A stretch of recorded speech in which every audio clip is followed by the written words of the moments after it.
walk into this room at your own risk, because it leads to the future. Not a future that will be, but one that might be. This is not a new world. It is simply an extension of what began in the old one. It has patterned itself after every dictator who has ever planted the ripping imprint of a boot on the pages of history since the beginning of time. It has refinements, technological advances, and a more sophisticated approach to the destruction of human freedom.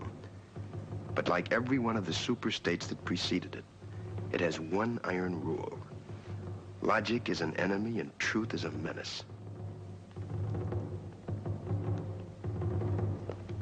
This is Mr. Romney Wordsworth in his last 48 hours on Earth.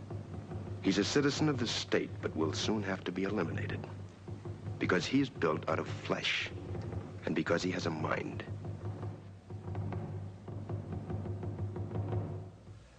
You've been under investigation, Mr. Wordsworth, for the mandatory period of 1 year and 11 months. You're found to be obsolete. The purpose of this hearing is to make a finding in the matter and make a sentence accordingly. Do you understand that, Mr. Wordsworth? Your occupation, Mr. Wordsworth? A librarian, sir. A librarian. Having to do with books. Yes, sir. Books. Since there are no more books, Mr. Wordsworth, there are no more libraries. The field investigators in your sector have classified you as obsolete.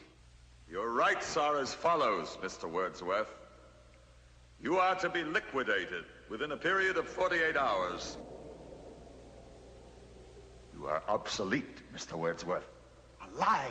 No man is obsolete.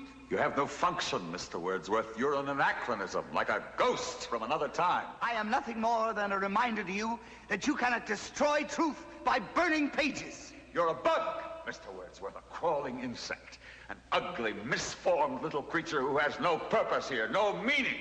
I am a human being. Delusions, Mr. Wordsworth. Delusions that you inject into your veins with printer's ink. The narcotics that you call literature, poetry, essays of all kind, all of it an opiate. You have nothing but spindly limbs and a dream, and the state has no use for your kind. I don't care. I tell you, I don't care. I'm a human being. I exist. And if I speak one thought aloud, that thought lives, even after I'm shoveled into my grave. The Chancellor, the late Chancellor, was only partly correct. He was obsolete. But so is the state, the entity he worshipped. Any state, any entity, any ideology that fails to recognize the worth, the dignity, the rights of man, that state is obsolete.